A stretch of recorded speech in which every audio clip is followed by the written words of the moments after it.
नसम हाय।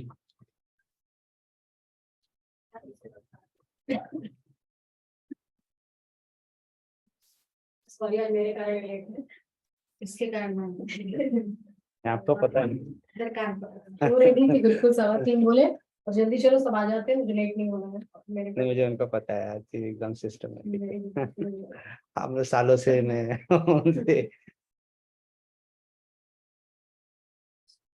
Minerals. Good evening everyone. आज जो topic हम स्टार्ट कर रहे हैं वो है मिनरल्स। अभी तक पढ़ा हमने कार्बोहाइड्रेट, प्रोटीन, फैट्स और विटामिन्स के बारे में, और yes, एवरीथिंग इज गॉड। तो मिनरल्स की रिक्वायरमेंट क्या है, क्या फंक्शन वो हमारी बॉडी में प्ले करते हैं, और अगर वो नहीं होगा तो क्या होगा। तो सबसे इम्पोर्टेंट 2 मिनरल्स हैं। अपार्ट सभी मिनरल्स इंपॉर्टेंट है, पर जिससे शरीर का सबसे बड़ा संचालन होता है वो है सोडियम और पोटेशियम। सोडियम और पोटेशियम सामान्यतः जितने भी हार्ट डिसीजेस वाली कंडीशंस होती हैं उसमें सोडियम बहुत ज्यादा डिस्टर्ब हो जाता है। डिस्टर्ब कैसा, एकदम लो हो जाएगा, और उसके कारण से हार्ट एकदम इरेगुलर बीट में जाएगा। अगर सोडियम 0 हो या कम हो रहा है नॉर्मल से, जहाँ पर उसकी रिक्वायरमेंट 142 के आसपास कही गई, तो वो अगर उससे कम हो रहा है तो हार्ट की बीट ही चेंज हो जाएगी, हार्ट का स्वभाव ही चेंज हो जाएगा। हार्ट एकदम फिब्रिलेशन, मतलब कभी ज्यादा तेजी से धड़क रहा है, कभी धड़क ही नहीं रहा है, कभी एकदम पैल्पिटेशन मोड पे आ गया। तो सोचो कितना इंपॉर्टेंट है सोडियम। मतलब सोडियम अर्थात सोडियम क्लोराइड नमक में आता है, बट हम जो भी खाना चीजें खाते हैं सब में सोडियम है, अनाज में भी है। अलग से जो नमक खाते हैं वो हमारी स्वाद की आदत हो चुकी है। अब मुझे नमकहीन भोजन नहीं पसंद आता, बट ऐसा मुझे सोडियम क्लोराइड की बहुत ज्यादा आवश्यकता नहीं है, क्योंकि हर वस्तु में पर्याप्त मात्रा में सोडियम अवेलेबल है। अब सबसे पहले बात करते हैं पोटेशियम की। पोटेशियम एक तरह का इलेक्ट्रोलाइट है। इसका काम क्या है? इसका काम है आपकी किडनी, हार्ट, मसल्स और नर्व्स को फंक्शन कराता है। इसके प्रेजेंस में ये ऑर्गन्स वर्क करते हैं, kidney, heart, muscles and nerves.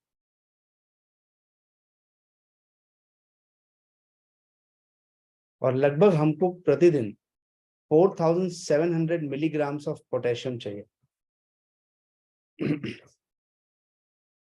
अगर पोटेशियम नहीं होगा, कम होगा, तो उस स्थिति में हाई ब्लड प्रेशर की चांसेस रहेंगी, किडनी स्टोन की चांसेस रहेंगी, और इसके साथ साथ स्ट्रोक। तो अगर आपके शरीर में पोटेशियम कम है रिक्वायर्ड मात्रा से, तो आपके में high blood pressure, high blood pressure होगा तो स्ट्रोक नेक्स्ट उसका अटेम्प्ट है, ब्रेन में क्लॉट होगा, एंड तीसरा किडनी स्टोन्स। तो इसलिए हम अगर एग्जांपल दें तो जो नारियल पानी होता है उसमें बहुत ज्यादा मात्रा में पोटेशियम होता है। Coconut water contains lot of potassium. इसलिए अगर किसी व्यक्ति को पथरी हो जाती है या किडनी स्टोन हो जाते हैं तो उनको क्या दिया जाता है? नारियल पानी दिया जाता है। हाँ, तो मेरे हस्बैंड के फ्रेंड है, इसको 2-3 साल से करीब है, एक बार ऑपरेशन भी हो चुका है इसका, फिर भी इसको सिखाया था। Lifestyle, food habits and the amount of water which is not being balanced in the body, उसके कारण से प्रॉब्लम आती है। उन चीजों को बैलेंस करना ही ठीक है। एक बार बताऊं, जिसको स्वाना नहीं आना उसकी मर्जी। हाँ, डिस्कस तो कर सकते हैं, हाँ। आके पूछ सकते हैं। चले तो सोचेगा जाऊं कि नहीं जाऊं, मैं बताऊंगी यहाँ के बारे में, तो पहले सोचेगा, उसका डिसीजन है, उसके बाद एक बार जो उनको बोलेगा कि कंसल्टेशन फ्री है। तो आए ना है, ना है। अगर हमने एक प्रयास किया अच्छा, अगर उस प्रयास से अगर उसका जीवन बेहतर हो गया तो ईश्वर की मर्जी, और नहीं हुआ तो ईश्वर की मर्जी। सर ये क्या है, जब हम फीस देके डाइट चार्ट देते हैं ना, उसको फॉलो करते हैं। नहीं, मैं कंसल्टेशन में ऐसे डाइट चार्ट नहीं देता, पहले उनकी एग्जांपल। हाँ अगर आप कंसल्टेशन फी लेंगे ना, फॉलो करेंगे। जैसे आज जाके बताऊंगी, उसको भी नहीं होनी चाहिए। वो सोच जो है, बदलेगी, वो भी बदलेगी। 2-3 साल हो गया है मुझको, बहुत ज्यादा प्रॉब्लम, पेट में दर्द ज्यादा चालू हुआ तो ऑपरेशन भी करा लिए। वही 2-3 महीने ही हुआ तो ऑपरेशन करा लिया, और फिर से स्टार्ट हो गया, फिर दर्द दे रहा है। रूट कॉज का जब तक सॉल्यूशन नहीं होता, बीमारी फिर से बार बार रिलैप्स हो जाती है। कई लोगों को मैंने देखा है पाइल्स का ऑपरेशन कराते हैं, बार बार होता रहता है। कई लोग, ऑपरेशन तो बंद हो जाता है। ऐसा नहीं है ना, रूट अगर स्टोन फॉर्म हो रहा है बार बार, तो आप पत्थर क्या ऑपरेशन करोगे? या तो स्टोन को निकाला जाएगा, या किसी ऐसी जगह पे फंसा हुआ है तो उसको लिथोट्रॉप्सी से तोड़ा जाएगा। हाँ, तो 2-3 तरह के मेथड्स हैं जिसमें स्टोन को हटाया जाता है। तो अभी potassium helps to maintain the functions of nerves, kidney, heart and muscles. अगर कम है तो क्या प्रॉब्लम आएगी? High blood pressure, stroke and kidney stones. अगर ज्यादा है तो क्या हो?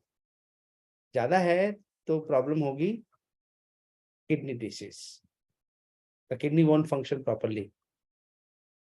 टेक्निक बोलते हैं, अगर वो वैल्यू हाई है तो उसके से प्रेशर देना है, घटाना है। अब किन चीजों में हम पर्याप्त मात्रा में पोटेशियम मिल सकता है? तो बढ़िया है, कोकोनट वाटर तो मैंने एग्जांपल दे दिया, केला, banana, it has a good amount of potassium. तो जो लोग डेली कंजम्पशन करते हैं उससे कोई प्रॉब्लम नहीं। बॉडी के अंदर सेंसर लगे हुए हैं। एक सामान्य व्यक्ति, एक स्वस्थ व्यक्ति को कोई प्रॉब्लम नहीं है, उसकी बॉडी सेंस में चलती है, तो वो सेंस करती है, तो ज्यादा आता है तो फेंक देती है बाहर। जैसे शुगर 180 तक आता है तब तक तो वो रखती है, 180 के ऊपर जहां ब्लड में शुगर लेवल हाई हुआ, वो किडनी के माध्यम से बाहर फेंकना शुरू कर देती है। उसके सुपर सेंसिंग है बॉडी के पास, वो तो सिचुएशन देख के काम करती है। बड़ा समझदार बॉडी है, सिचुएशन देख के ही अनएक्ट करता है। वो तो हम, जब हमारा दिमाग ठीक से काम नहीं करता तो वो शरीर अस्त व्यस्त हो जाता है। जैसे ट्रैफिक सिग्नल को अगर रेगुलेट नहीं किया जा रहा है तो फिर ट्रैफिक बेतरकीब हो जाती है, और ट्रैफिक सिग्नल को रेगुलेट किया जा रहा है तो बहुत हद तक ट्रैफिक कंट्रोल चलती है। इसके अलावा जितनी भी दालें होती हैं, जितनी भी बीन्स होते हैं, उनमें पर्याप्त मात्रा में पोटेशियम होता है। तो lentils and beans, they are rich sources of potassium. तो इसलिए जब किडनी की डिसीजेस होती हैं तो किडनी डिसीज में हाई पोटेशियम रिच फूड्स को, फ्रूट्स को मना कर दिया जाता है कि भाई आप फल मत खाओ, अंकुरित अनाज मत खाओ, क्योंकि अंकुरित अनाज अगेन लेंटिल्स हैं, उसको आपने अंकुरित किया तो उसमें मात्रा बढ़ने वाली है, तो वो हमारे लिए हार्मफुल हो जाएगा। ठीक है, तो जो भी किडनी पेशेंट्स होते हैं उनको ये फ्रूट्स, जूसेस, केला, नारियल पानी सब बंद हो जाता है, उनको नहीं खाना है। ये डाइट का एक प्रिंसिपल है जो आप लोगों को आगे हेल्प करने वाला है। सेकेंड है सोडियम। सोडियम भी एक तरह का इलेक्ट्रोलाइट है। ये हमारे शरीर में पानी के बैलेंस को मेंटेन करता है, फ्लूइड लेवल्स को मेंटेन करता है, हमारे शरीर के वाटर लेवल को मेंटेन करता है। इसका दूसरा इंपॉर्टेंट काम है नर्व एंड मसल फंक्शन। अगर नर्व्स और मसल्स प्रॉपर्ली फंक्शन करते हैं तो वो सोडियम के प्रेजेंस में ही करते हैं। अगर मान लीजिए सोडियम कम हो गया तो क्या प्रॉब्लम आएगी? सोडियम कम हो गया तो सबसे पहली प्रॉब्लम है फैटीग, थकान। जैसे ही नमक कम होगा आपको थकान लगने लगेगी, बॉडी में एनर्जी लेस लगेगा। हाँ, BP low can be symptom, hyponatremia. दूसरा, लेथार्जी लगेगा, आपको काम करने का मन नहीं होगा, छोड़ो आज नहीं कर देगा। क्योंकि जो लोग टू मच स्वेटिंग करते हैं या टू मच एक्सरसाइज करते हैं and they have lot of sweating, तो उनकी बॉडी के साथ यही प्रॉब्लम आती है कि बाद में फिर वो they feel start feeling dull, lethargic, ये चीजें उनको फील होती है। तो ऐसी स्थिति में दे नीड पर्याप्त मात्रा में सोडियम। कंफ्यूजन की स्टेट भी आती है कई बार चलिए, अब ज्यादा मात्रा में नमक खा लेंगे तो आपका फ्लूइड बढ़ जाएगा बॉडी में, और उसके कारण से हाई ब्लड प्रेशर की प्रॉब्लम होगी, और हाई ब्लड प्रेशर होगा तो ब्रेन में स्ट्रोक होने के चांसेस बढ़ जाएंगे। High blood pressure has direct relation with clot in the brain. Pressure बढ़ेगा, ब्रेन फट जाएगा। ब्रेन फट गया तो जो हिस्सा फटा उसका ऑपोजिट हिस्सा काम नहीं करेगा। राइट साइड ऑफ ब्रेन में क्लॉट होगा तो लेफ्ट साइड काम नहीं करेगा, लेफ्ट साइड ऑफ ब्रेन में क्लॉट हुआ तो राइट साइड काम नहीं करेगा, ऑपोजिट है। जिधर भी क्लॉट होगा उसका, क्योंकि यहाँ पर सेंटर में वो नर्व ऐसे क्रॉस हो जाती है, तो चूंकि क्रॉस हो जाती है तो जो हिस्सा काम नहीं करेगा उसका ऑपोजिट हिस्सा, मतलब राइट में क्लॉट हुआ तो लेफ्ट साइड काम नहीं करेगा, और लेफ्ट में क्लॉट हुआ तो राइट साइड काम नहीं करेगा। ये एक इंटरेस्टिंग फैक्ट है। तो जो वाटर रिटेंशन आपने कहा लोगों के पैर से सूजे रहते हैं, तो वही है, yes, sodium high. Sodium high. और भी कारण हो सकता है, पैर में सूजन होने के पीछे कारण हार्ट के डिसीजेस हो सकते हैं, एलिफेंटियासिस हो सकता है जिसमें एक ही पैर अफेक्ट हो सकता है और एक पैर नॉर्मल रह सकता है। कई बार ऐसा एलिफेंटियासिस में देखें, फाइलेरिया जिसको हम बोलते हैं, तो उसमें ये चीज होती है। वाटर रिटेंशन वालों का देखा था मैंने, पैर उसमें दबाओ तो वो दब जाता है, उसको बोलते हैं पिटिंग एडिमा। तो पिटिंग एडिमा जहां पर पिट फॉर्म हो जाता है, और एक होता है नॉन पिटिंग एडिमा जहां पर दबाने से पिट नहीं होता। तो नॉर्मली जो ये जो प्रॉब्लम्स होती हैं, किडनी प्रॉब्लम्स होती हैं, हार्ट प्रॉब्लम्स होती हैं, उनमें टिपिकली पिटिंग एडिमा बनता है। पर जो चोट, स्मोच आ गई, स्प्रेन आ गया, ऐसी जो इंजुरीज होती हैं उसमें सामान्यतः नॉन पिटिंग एडिमा बनता है। पर कुछ चीजें चेंजेस हो सकती है, इट्स नॉट कंपल्सरी कि ऐसा ही होगा, but this is how that is being judged. तो कम लिया तो लेथार्जिकनेस, फैटिग, कंफ्यूजन, ज्यादा लिया तो हाई ब्लड प्रेशर और उसके साथ में स्ट्रोक। तो कितना लेना चाहिए? तो कहा गया 2300 मिलीग्राम एक दिन में हमारे लिए काफी है। 2300 मिलीग्राम्स ऑफ सोडियम, जो कि लगभग 1 चम्मच में कंप्लीट हो जाता है 5 ग्राम में। 5 ग्राम जो हम लोग घरेलू नमक खाते हैं उसमें 2300 मिलीग्राम की आवश्यकता पूर्ण हो जाती है। हाँ, यही तो मैंने बीच में क्लास में आप लोगों की क्लास में डिस्कस किया था मैंने कि हमारा नमक का इंटेक बहुत हाई है, और ऊपर से डाल के। हाँ, तो और जो पापड़ अचार खाते हैं उसका तो काउंट ही नहीं, और छाछ में जो डालते हैं उसका भी काउंट नहीं है। 2 नाश्ते बन रहे हैं और 2 नाश्ते में अगर 3 आदमी के लिए नाश्ता बन रहा है और आधा आधा चम्मच भी नमक डल रहा है 2 नाश्ते में, तो 1 चम्मच हो गया, 3 आदमी ने खाया है तो कितना हो गया। फिर आफ्टरनून में कई चीजें खाई, फिर स्नैक्स खाते हैं और फिर रात का खाना खाते हैं, तो नमक बहुत हाई है, इसलिए तो प्रॉब्लम है उनको। प्रेशर, इसलिए जहाँ नमक ज्यादा खाते हो प्रेशर बढ़ जाता है, स्ट्रेस बढ़ जाता है, तनाव बढ़ जाता है, आपके सोचने की तरीका चेंज हो जाता है। ज्यादा नमक खाने से आपका बर्ताव भी चेंज होता है। सेंधा नमक, काला नमक, ये भी इसी कैटेगरी में आते हैं। देखिए, सोडियम की क्वांटिटी कम हो सकती है, बट नमक इज नमक, एक्सटर्नल नमक इज नमक। जो हम टेबल स्पून की बात कर रहे हैं, जो 2300 मिलीग्राम मतलब होना चाहिए, उसके अलावा वो तो सब चीजों में नमक है ना। तो आप ये सोचो ना कि जो अलग से नमक खा रहे हो उसके अलावा भी तो गेहूं, चावल, सब में तो नमक है ना ऑलरेडी। ठीक है, तो नमक हर चीज में है। और जिसका जीवन में नमक नहीं है, तो कहावत भी है, जीवन में नमक नहीं लग रहा है। मतलब कोशिश करें कि लाइट आदत करने की कोशिश करें, तो धीरे-धीरे जितना नेसेसरी, बिकॉज टेस्ट को मारना अब मुश्किल है।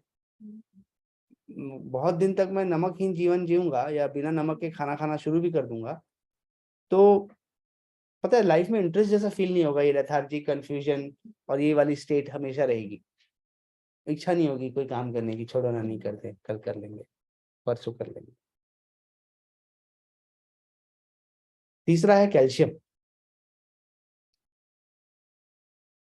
बचपन से सुनते आए हैं कि हड्डियों के लिए और दांतों के लिए कैल्शियम चाहिए तो कैल्शियम कड़ापन देता है, पर सबसे जरूरी है कैल्शियम, जरूरी है हार्ट के कॉन्ट्रैक्शन के लिए। नेवर फॉरगेट दैट, या your heart can only contract in the presence of calcium, your muscles can only contract in presence of calcium. Calcium है तो वो कॉन्ट्रैक्ट करेगा, तो अगर कैल्शियम नहीं है तो कॉन्ट्रैक्शंस पर फर्क पड़ जाएगा। कम है तो हड्डियां मजबूत नहीं रहेंगी, ठीक है। और अगर ज्यादा है तो कॉन्स्टिपेशन की प्रॉब्लम हो जाएगी। ज्यादा कैल्शियम इसलिए जिन स्थानों पर पानी में बहुत ज्यादा कैल्शियम है, जैसे बोर के पानियों में हम देखते हैं कि उसको उबालते हैं तो बहुत ज्यादा वाइट वाइट हो जाता है, टू मच कैल्शियम है, तो ऐसी जगह पे कॉन्स्टिपेशन की प्रॉब्लम्स कंपेरेटिवली हाइयर है। तो आप बहुत ज्यादा कैल्शियम इंटेक करोगे तो आपको प्रॉब्लम आने वाली है कॉन्स्टिपेशन की। सर पर ऐसे बोलते हैं मेनोपॉज वगैरह के बाद लेडी लोग को ये ऑस्टिपेशन रेगुलर लेना चाहिए डॉक्टर से। हाँ वो लेना चाहिए। तो तो वो उसका लिमिट कैसे जानेंगे? 500 मिलीग्राम। नहीं, लगातार लेना मतलब लेडीज तो बिल्कुल नहीं नहीं अगर एकदम महीने नहीं, में आप महीने के 15 दिन लीजिए, 15 दिन छोड़ दीजिए, हम्म, बहुत ज्यादा भी मत लीजिए। मतलब किसी भी डॉक्टर के पास जाओ और कुछ प्रॉब्लम बताओ, तो वो कैल्शियम देगा ही, हाँ, आपको विटामिन डी देगा, पेट कैल्शियम देगा। ले आपको तो लेना चाहिए, आप तो नहीं ले रहे हो। हम्म। ऑब्जर्वेशन 500 mg 15 दिन। हाँ 500 इज मोर देन। अभी नॉर्मली प्रेगनेंसी में भी कैसे देते हैं, ये 500 ही देते हैं, 500 का ही डोसेज है। या फिर एज ज्यादा है तो क्या करते हैं, 250 के 2 टैबलेट दे देते हैं, 250 250। आप सुबह 250 खा लेना, शाम को 250 खा लेना। और बिना दवाई के सुई। बिना दवाई के कैल्शियम तो हमारे पास सोर्सेज जो हैं, दूध, रागी, अनाज जो है, डेयरी प्रोडक्ट्स। बाद भी मतलब दवाई ना लेके वो सब चीज को। हाँ अगर आपके डाइट में है तो अच्छी बात, then you don't need it. और सबसे इम्पोर्टेंट बात है, डाइट में होने के अलावा आपके बॉडी में वो हार्मोन्स होने चाहिए जो उसको मेटाबोलाइज करते हैं। हार्मोन्स नहीं होंगे तो भी प्रॉब्लम होगा। अब विटामिन डी नहीं रहेगा तो कैल्शियम कैसे काम करेगा। अब विटामिन डी पैराथायराइड, पैराथ हार्मोन पर डिपेंडेंट है, पैराथ हार्मोन नहीं है तो विटामिन डी कैसे रहेगा। तो ज्यादा और कम, तो कम में तो समझ में आ रहा है कि कमजोरी दिखाई देने वाली है, ब्रिटल बोन्स होने वाले हैं। और बहुत ज्यादा अगर डिफिशिएंसी है तो हार्ट का रिदम चेंज हो जाता है, और हार्ट का रिदम चेंज हो जाता है तो वो इरेगुलर बीट्स छोड़ता है। कभी वो 72 की हार्ट रेट होनी चाहिए तो कभी वो 40-45 पे रेट चले जाएगा, कभी वो 80-85 110 120 पहुंचा देगा।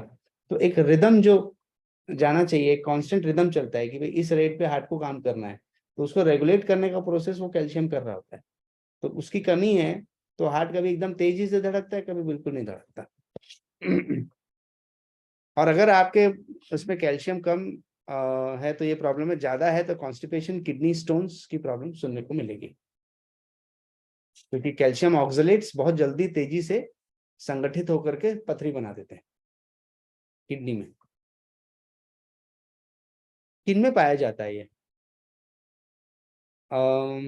नॉर्मली कहा गया है कि एक अडल्ट को लगभग 1000 मिलीग्राम लेना चाहिए कैल्शियम रोज।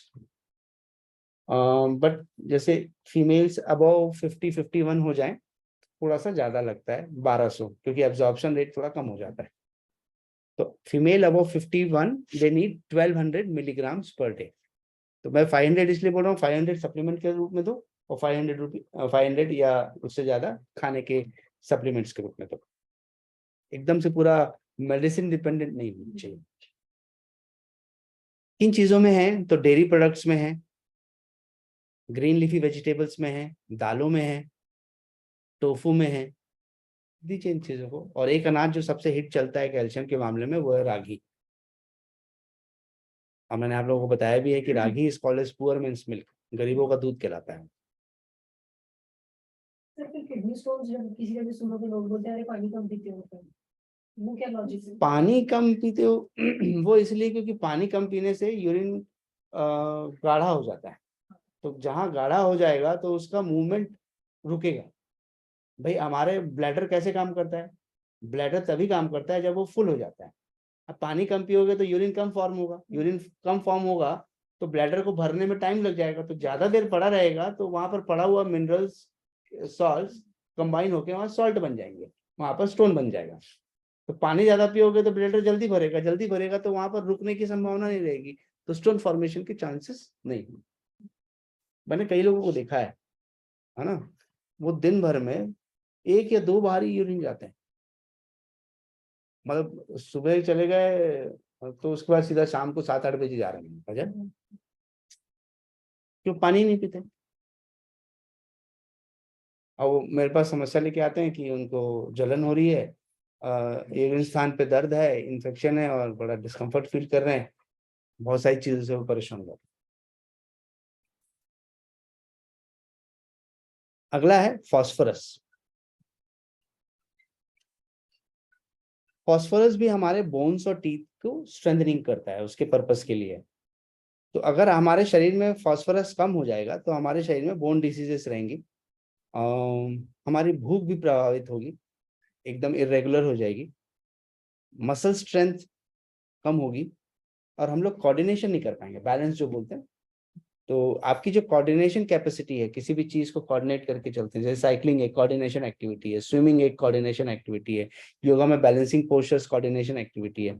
तो अगर फॉस्फोरस कम होगा तो आपके बैलेंसिंग कोऑर्डिनेशन ये सब रिड्यूस हो जाएंगे। और इसकी कमी से खून की कमी, एनीमिया भी आपके शरीर में होगी, इन्फेक्शन होने के चांसेस बढ़ जाएंगे और पूरे बॉडी में ऐसा प्रिकिंग सेंसेशंस फील होगा कि कोई ऐसा सुई चुभ हो रहा है। फॉस्फोरस की वजह से। यस, और कंफ्यूजन भी रहेगी।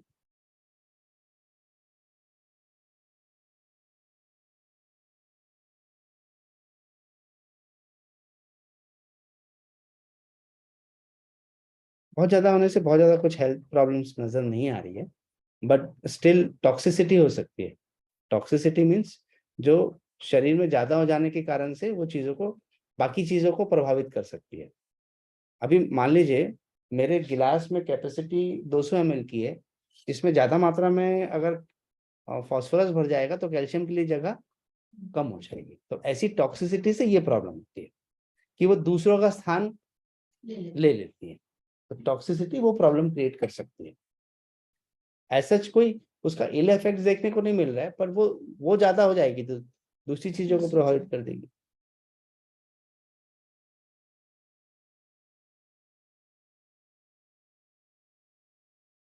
शादी ब्याह में आप जाते हो, प्लेट में बहुत सारी कटोरी रख लोगे तो फिर चीजों को रखने की जगह नहीं बचती ना, तो रखोगे कहाँ? तो फिर प्लेट कटोरी को हटा कर फिर डालना पड़ेगा।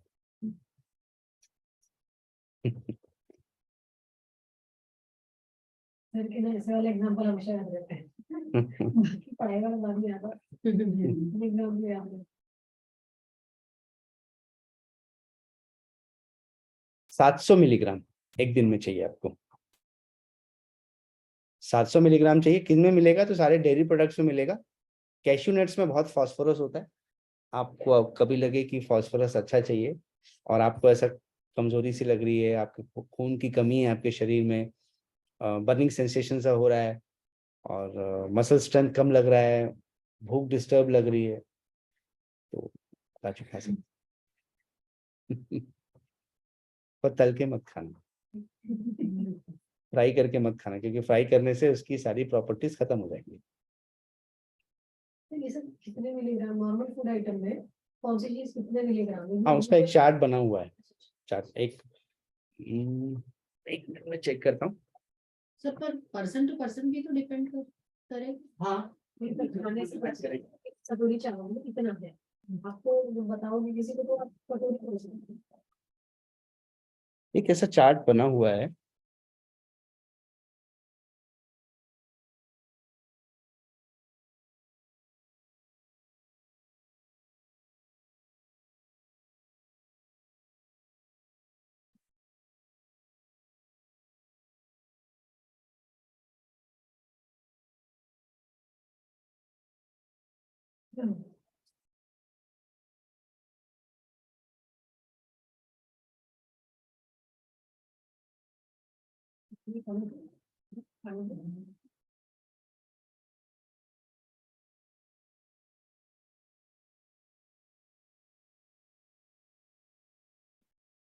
कुछ एक स्पेशल डाइट राइटअप्स है, वो आपको मिलने से आपके लिए इजी हो जाएगा।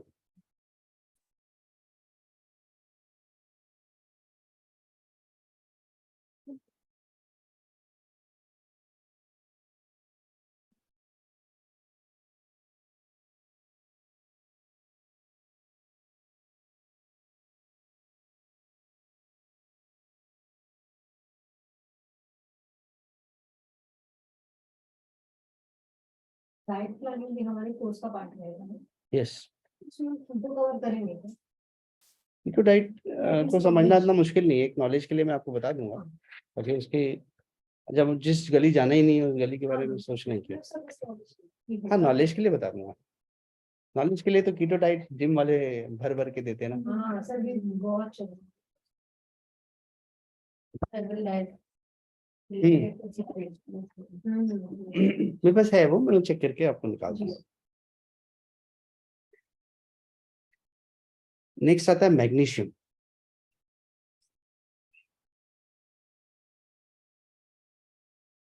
मैग्नीशियम का मेन फंक्शन है मसल और नर्व फंक्शन, और वो हमारे ब्लड प्रेशर को रेगुलेट करने में हेल्प करता है, साथ साथ ब्लड शुगर लेवल को भी मेंटेन करता है, और हमारे बॉडी को हेल्प करता है प्रोटीन फॉर्मेशन के लिए, डीएनए फॉर्मेशन के लिए। तो मैग्नीशियम हमारे शरीर में डीएनए फॉर्मेशन, बोन फॉर्मेशन और प्रोटीन फॉर्मेशन में हेल्प करता है। अगर आपके शरीर में मैग्नीशियम कम होगा तो क्या प्रॉब्लम हो सकती है? तो एक तो आपको वोमिटिंग जैसा सेंसेशन आ सकता है, नॉसिएटिंग लग सकता है, वीकनेस लग सकती है, थकान लगेगी, रेस्टलेस लेग, ऐसे ऐसे पैर हिलाते हुए लोग दिखेंगे आपको। ज्यादा पैर हिलाने वाले लोगों के शरीर में मैग्नीशियम की डिफिशियंसी है, पहचानो, तुरंत दे दो। नहीं, ऐसा नहीं है, बट नहीं सर, ये एक साइकोलॉजी भी रहती है। हाँ, एक तो सीधे साइकोलॉजी भी सीधे होती है। से हाँ, ऐसे कुछ ना कुछ हिलते रहेंगे ऐसे। और वो जब तक रोकते नहीं तब तक मैं बात नहीं कर सकती। हाँ। तो मैग्नीशियम ले लो, बोल दो सीधे से। स्लीप डिस्टर्ब रहती है, और ज्यादा खाएंगे तो हार्ट प्रॉब्लम्स होती है, और उनका पाचन ठीक से काम नहीं करता, पेट गड़बड़ रहता है। किसमें मिलेगा? पालक खाओ और पनीर मत खाओ। तो मैग्नीशियम के लिए पालक खाओ, और नट्स में मिलता है, बीन्स में मिलता है। तो magnesium we have much in nuts and beans apart from the spinach. कितना चाहिए? तो एक फीमेल को चाहिए 320 और मेल को चाहिए 420।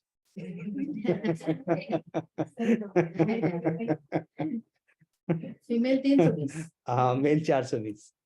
सही आ गया। आप लोग काफी प्रसन्न दिख रहे हैं। सही तो 420। 420। तो जितना भी मेल को चाहिए उससे 100 हमको कम चाहिए। आप किसी को बोले जाओ 420 मैग्नीशियम लेके आना, कल से आओगे तो 420 खा के आना।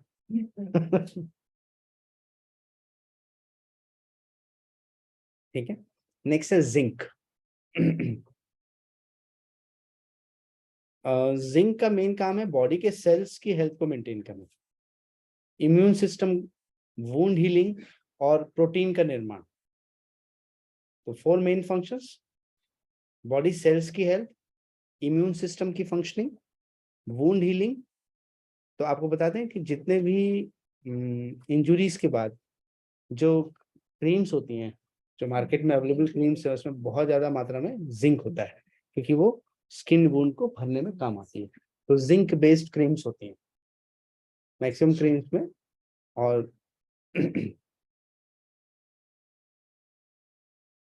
तो because they help in creation of protein.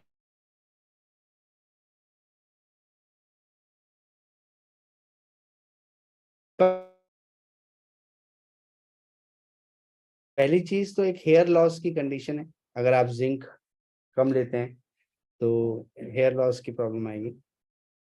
दूसरा, स्किन में आपके जैसे गड्ढे गड्ढे से हो जाते हैं, तो वो भी जिंक की कमी के कारण से होते हैं।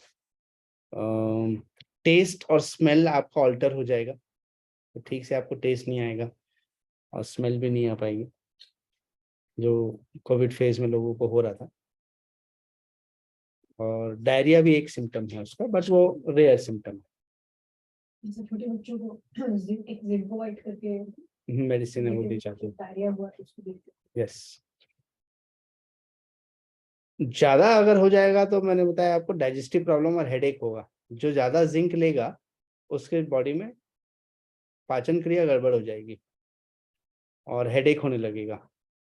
फॉर एग्जाम्पल समझने की कोशिश करते हैं क्यों ऐसा हो सकता है। इसके जो मेन सोर्सेस हैं जिंक के वो हैं सारे एनिमल सोर्सेस हैं मेनली। वैसे तो सीरियल्स में भी है but beef, oysters, baked beans, जो कि नॉर्मली किसी भी 5 स्टार होटल के मेनू में होता है और वो लोग कॉम्प्लीमेंट्री ब्रेकफास्ट में बेक्ड चीजें रखते हैं, आपने देखा होगा, दे सर्व दैट बेक्ड चीजें। और फोर्टिफाइड ब्रेकफास्ट सीरियल्स, फोर्टिफाइड मैंने आपको अभी कुछ दिन पहले समझाया है कि उसमें वो चीज डाल दी जाती है और ग्रेन को बनाया जाता है, तो ये सीरियल्स भी वैसे ही बनाए जाते हैं उसमें जिंक डाल करके, क्योंकि मेनली एनिमल सोर्स में पाया जाता है।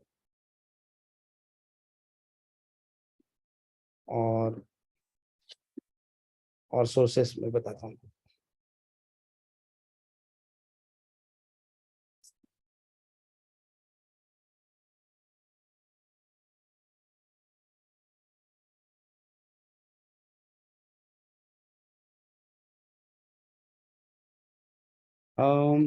Other zinc sources can be low fat दही, लो फैट दही।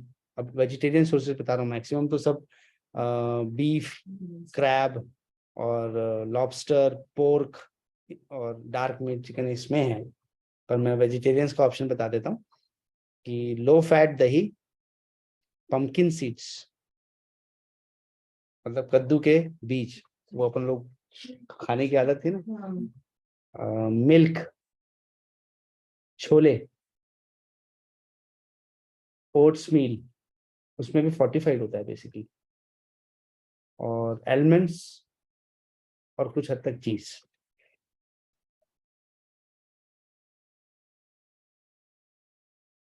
ठीक है, ये फॉर वेजिटेरियन आप लोगों को जानकारी रहे इसलिए बता रहा हूँ, अब इसमें मेरे नोट्स में नहीं है ये। नेक्स्ट है आयरन। अच्छा कितना चाहिए ये बता देता हूँ। फीमेल्स को चाहिए 8 और मेल को चाहिए 11 मिलीग्राम। 8 मिलीग्राम पर डे एक फीमेल को चाहिए, और मेल्स पहले के जमाने में शादियों में 11 रुपए दिया जाता था, तो जिंक को 11 रुपए समझ लीजिए आप मेल्स के लिए। उसके बाद आ रहे आयरन। आयरन हमारे शरीर के लिए सबसे जरूरी है सेल्स के फॉर्मेशन के लिए, वो भी RBC, red blood cells formation के लिए। इसलिए महिलाओं को चूंकि ब्लड लॉस होता है पीरियोडिकली, तो उन लोगों को आयरन की कमी होनी एक नेचुरल प्रोसेस है, तो उनको आयरन हमेशा सप्लीमेंट के रूप में दिया जाता है। और आयरन क्या करता है, आयरन के अंदर जो हीम वाला जो पार्ट है ब्लड का, हीमोग्लोबिन का, हीम और ग्लोबिन, तो हीम वाला पार्ट आयरन से बनता है, हीम मीन्स आयरन। तो बिना आयरन के वो ऑक्सीजन अटैच नहीं हो सकता, अटैच होकर के वो पूरे शरीर में ट्रेवल नहीं कर सकता, तो इसलिए आपको आयरन चाहिए। प्लस हार्मोन बनाने के लिए जरूरी है आयरन, तो इसलिए जब आयरन की कमी होती है तो महिलाओं में, जिन महिलाओं में हार्मोनल इम्बैलेंस होता है, तो वो कहीं ना कहीं आयरन की डिफिशियंसी से भी होता है।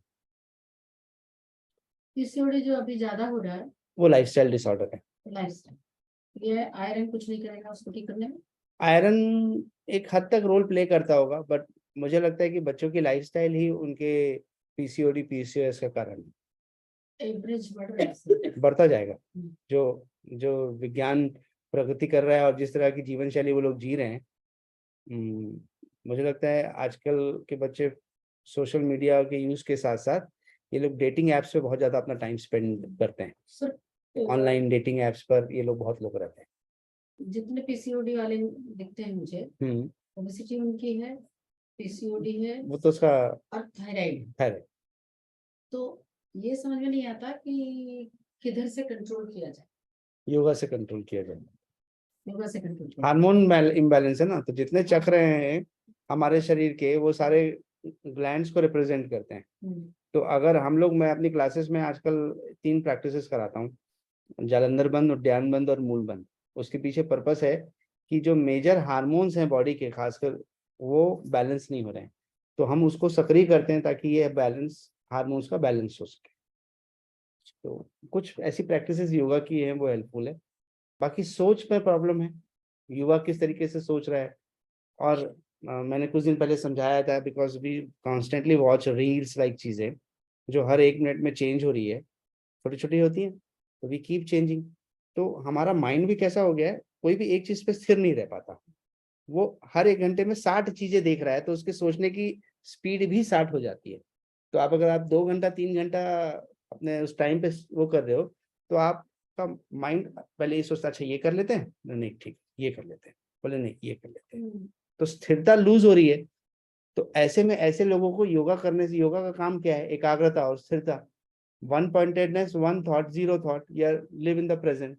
कम से कम जब योग करते हैं तो वो 1 घंटे व्यक्ति वर्तमान में तो रहता है, सांस पर केंद्रित तो रहता है। अगर सांस पे केंद्रित रहेगा तो उसकी लाइफ बेहतर होने वाली है। और ये बच्चे सांस तो भूल जाइए, इनका सांस से तो कोई लेना देना ही नहीं। तो इन बच्चों को चाहिए योगा, और माँ बाप चाहते भी हैं, पर कहीं ना कहीं मीडिया ने और लोगों ने इनके दिमाग में बैठा रखा है कि yoga is a slow process, और बोरिंग होता है, कि anything which is slow is boring. अभी युवा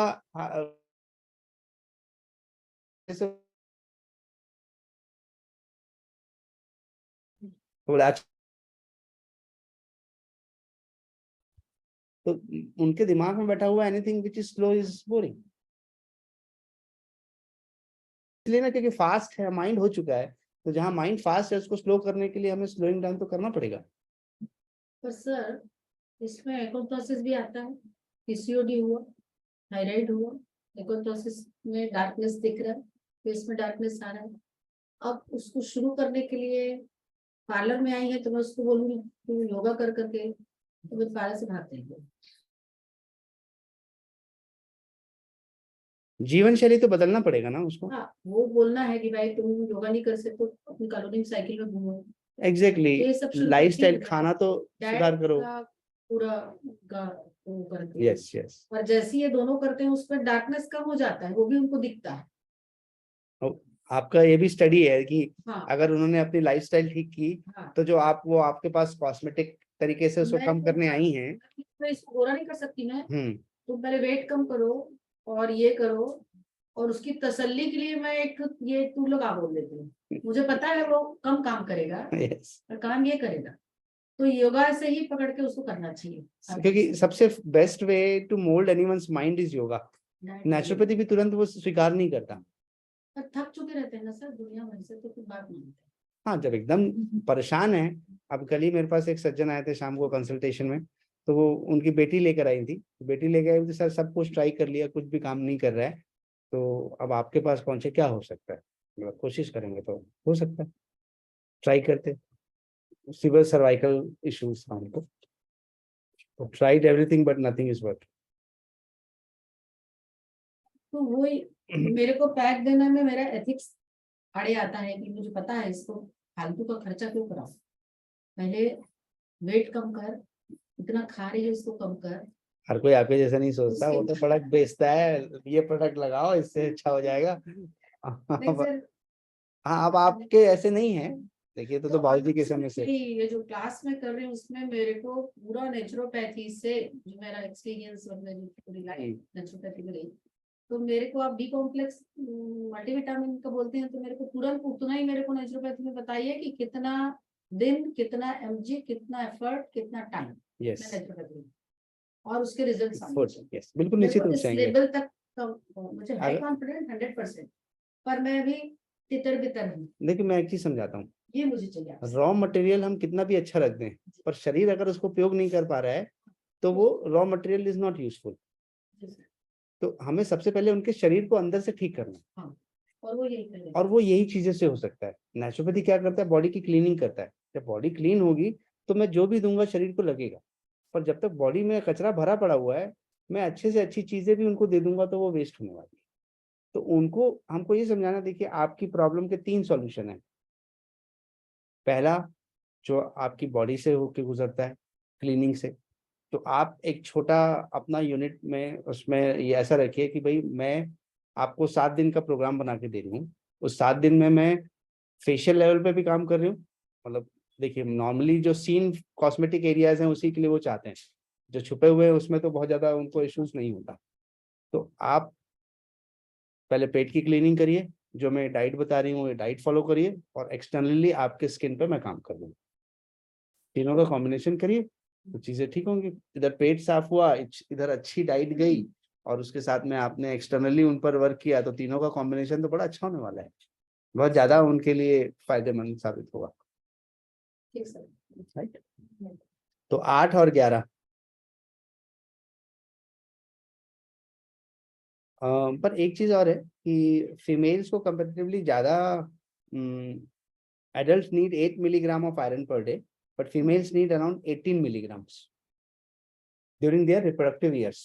मतलब मेनार्के टू मेनोपॉज के बीच का जो फेज है उसमें उनको 18 मिलीग्राम पर डे आयरन चाहिए।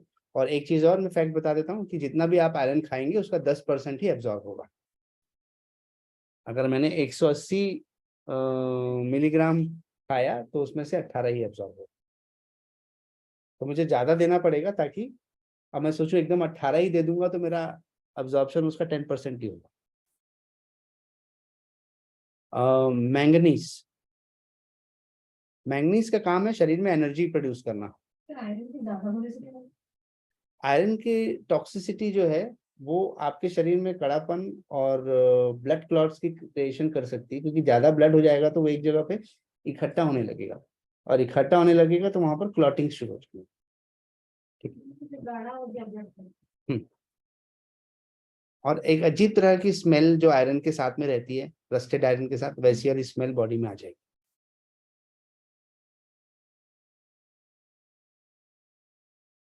तो मैंगनीज को चाहिए बॉडी में एनर्जी प्रोड्यूस करने के लिए, और उसका मेन रोल है ब्लड क्लॉटिंग के लिए,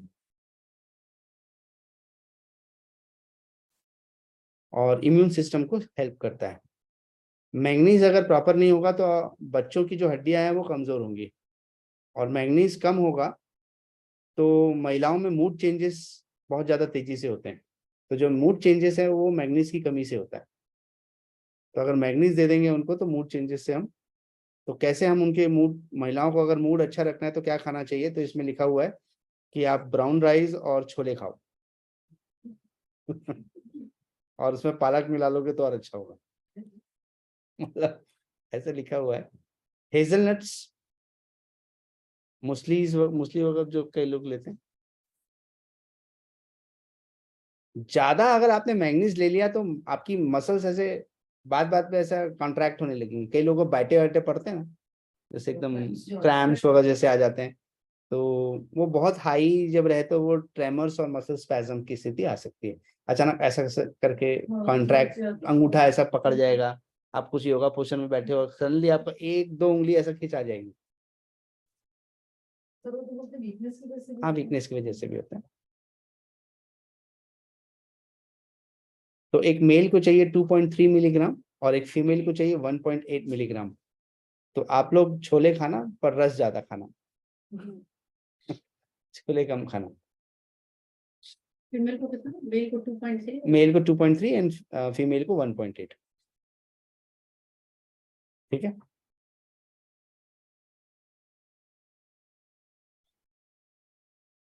अगला है कॉपर।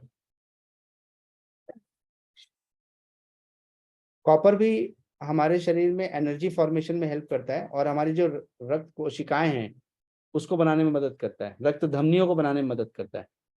रक्त कोशिकाओं को नहीं, रक्त धमनियों को बनाने में मदद करता है। Arteries and veins. यस। अगर कॉपर कम हो गया आपके शरीर में तो आपके शरीर में कोलेस्ट्रॉल बढ़ने लगेगा, थकान लगेगी, और आपके स्किन में ऐसे वाइट वाइट लाइट ऐसे चकते जैसे हो सकते हैं।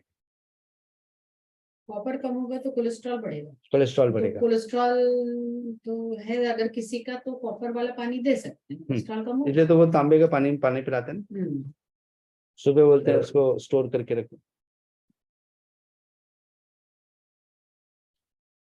और ज्यादा अगर आपने कॉपर लिया तो आपका लिवर डैमेज हो जाएगा।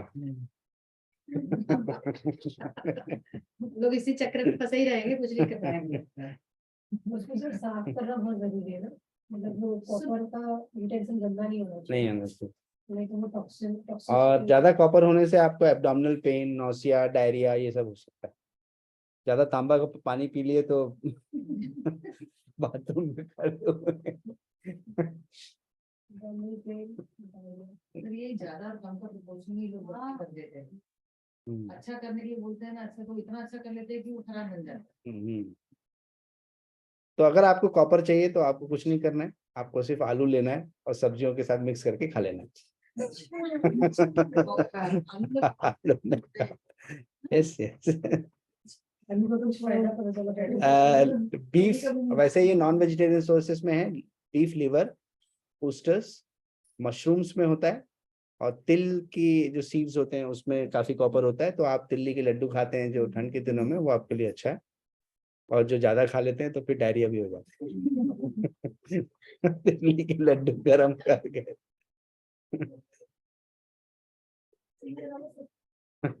सबसे बेस्ट है। कितना चाहिए? 900 माइक्रोग्राम चाहिए, मिलीग्राम नहीं, माइक्रोग्राम्स। ठीक है। नेक्स्ट है सेलेनियम। Selenium, SELENIUM, SELENIUM। इसका रोल है थायराइड हेल्थ में और रिप्रोडक्टिव हेल्थ में। बेसिकली ये एक एंटीऑक्सीडेंट है और आपके सेल्स को डैमेज होने से बचाता है। ठीक है। सेलेनियम के लिए इसमें जो एग्जांपल दिए हैं उसके अलावा हम लोग बोलते हैं कि आपको मैग्नीशियम और सेलेनियम के लिए हरी मिर्ची अच्छी होती है। और सेलेनियम एक तरह का एंटी डिप्रेसेंट है। Selenium is anti depressant. आप अगर डिप्रेशन कोई व्यक्ति है तो उसको सेलेनियम से जुड़ी हुई चीजें देनी चाहिए। तो आपको एक चीज उभर के बहुत आएगी कि पालक में हर चीज मिल रही है। तो आपने देखा होगा एक वो डिटेक्टिव आता था उसमें, हाँ नहीं, हाँ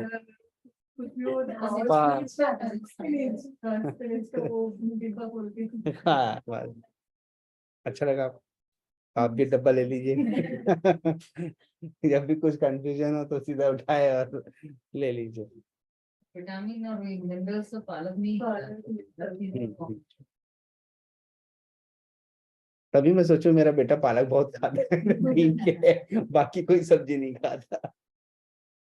तो पालक के साथ वो लॉजिक क्या है, कई जगह पढ़े हैं पर पता नहीं है, बोलते हैं कि पनीर साथ में रखो हमेशा, वो तो कोई पता है ऐसा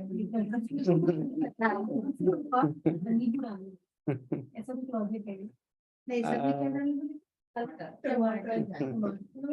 डालेंगे?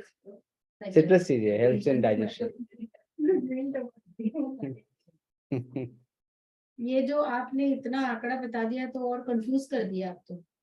अब जो हम लोग ऐसे बिंदास खाते थे अब वो हर चीज में ऐसे लगेगा ये ज्यादा भूल जाओगे आप कुछ दिन बाद, और आप इतना परफेक्ट।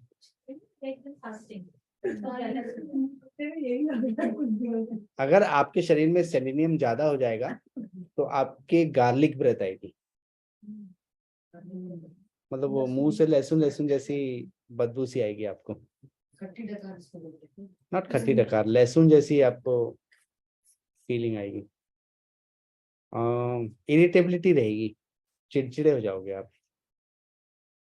आपके जो बाल है वो झड़ने लगेंगे पतले हो करके, नेल्स आपके पतले हो जाएंगे। ये अगर ज्यादा हो सकता है, सेलेनियम अगर ज्यादा है, ज्यादा। और अगर कम है तो हार्ट डिसीज और इनफर्टिलिटी इन मेन और arthritis.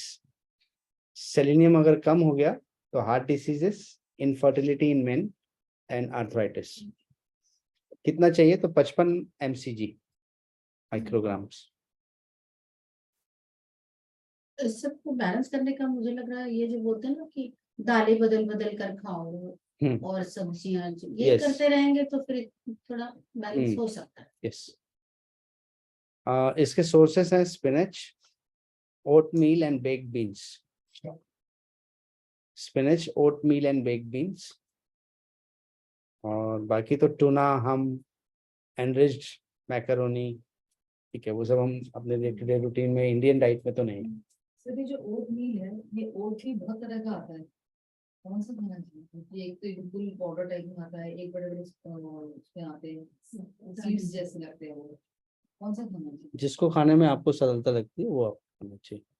White format with vegetables डाल करके या दूध के साथ किसी भी फॉर्मेट में खाइए। नमकीन भी है, हाँ, बस। मसाला ओट्स जैसा लोग खाते हैं तो उसमें they have more of preservatives. हाँ, वो तो प्रिजर्वेटिव रहता है, बस बिना प्रिजर्वेटिव वाली जो चीजें आती हैं वो आप इंटेक कर सकते हैं। सो that's it. That's about the major minerals of the body. So said so, I have told you about carbohydrates, protein, fats, vitamins, and mineral. Or yes, of course, water is the major ingredient of the food which should be taken. अब सारे raw material को समझ लेने के बाद एक छोटी सी conception समझिए कि Indian system of making food is one of the, मतलब विद्वान बोल सकते हैं, जो भारतीय भोजन है वो इतना हेल्दी भोजन है कि उनको बीमारियां कम होती हैं। जो हमारे जो बैलेंसिंग है, उन लोगों को तो ये सब जानकारी भी नहीं रही होगी। जब ये चीजें बनना शुरू हुई होंगी तो वो लोगों को तो ये सब की बहुत ज्यादा जानकारी नहीं रही होगी, बट उन दिनों से वो उसका उपयोग होता आ रहा है। उन दिनों से व्यंजन वैसे बनते आ रहे हैं, दालें वैसे खाई जा रही हैं, धनिया को सब्जियों में डाला जा रहा है, दालों में डाला जा रहा है। तो उन दिनों से वो सारी चीजें आपकी लाइफ में हो रही हैं जो आपको जानकारी नहीं थी कि इसका पर्पस क्या है। तो अब सेट सो इतना सब जानने के बाद हम इतना हिसाब किताब लगा के तो नहीं खा सकते। तो उसका सिंपल सा फॉर्मूला ये है, एक healthy Indian meal is the best thing one could eat. भोजन को भोजन समझ के खाओ, कैल्शियम, प्रोटीन, आयरन ये सब समझ के मत खाओ। जो मोटा मोटी हमें बताया गया है भाई खजूर खाने से आयरन बढ़ता है, तो खजूर का हम उपयोग कर सकते हैं, या समय समय पे आप मौसम अनुसार जो अवेलेबल है या हाई एनर्जी सोर्स है तो पता चला रोज खजूर ही खा रहे हैं। इंडियन ट्रेंड्स में ये कहा गया है कि आपको बदल बदल के ही, इंडियन माइंड जो है ना उसको हमेशा बदलाव चाहिए। दाल चावल को भी वो अलग अलग तरीके से बना के देखना चाहता है। चावल को कभी वो पुलाव फॉर्म में चाहेगा, कभी खिचड़ी फॉर्म में चाहेगा, कभी वो बिरयानी फॉर्म में चाहेगा, कभी वो साउथ में तो बहुत सारे राइस प्रिपरेशंस होते हैं तो वो उस फॉर्मेट में जाएगा, बिसीबेले भात एंड ऑल दोस थिंग्स जो वहाँ पर प्रिपेयर होता है कि राइस के इतने वेरिएशंस हैं, पुलियोदरे। तो उसका पर्पस ही यही है। वेजी का कॉम्बिनेशन और वेजिटेबल्स का कॉम्बिनेशन बदलते रहिए।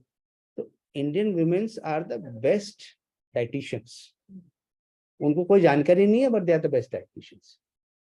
कल्चर जैसे वो आ रहा है, वो एग्जैक्टली वो Culture. कैरी हो रहा है। आपने अपने मम्मी को देखा कि मम्मी ऐसा बनाती थी कि तुरई और चना दाल बना रही हैं, तो तुरई में पर्याप्त है और चना दाल में प्रोटीन है, तो उस दिन दाल नहीं बन रही है घर पे, रोटी और उसके साथ खा रहे हैं। भाजी बन रही है, लाल भाजी और चना दाल बन रहा है, तो उसमें प्रोटीन और पर्याप्त सारे विटामिन और मिनरल्स आ जा रहे हैं। जितने मिनरल्स चाहिए सब हैं हरी भाजियों में। तो आप वैसा बना रहे हैं। पालक, किसी भी पालक बना रहे हैं, वो तो पनीर तो धीरे धीरे उसमें ऐड हो गया नाम के लिए। अब टेस्ट में आने लगा है और वैसे ही कल्चर पे आके सब खाए। इसलिए इंडियन लोग कहीं भी चले जाएं और दुनिया का बेस्ट क्विश्चन का खाना खा लें, बट उनको आप आपस दाल चावल खाने में बड़ा आनंद आता है। तो I think you are the best dietitians, best cooks of the world. Just forget everything what I have taught you. This is to just understand the importance of these things. हमको importance पता है तो हमें अपने काम पर, अपने भोजन पे और गर्व हो जाता है।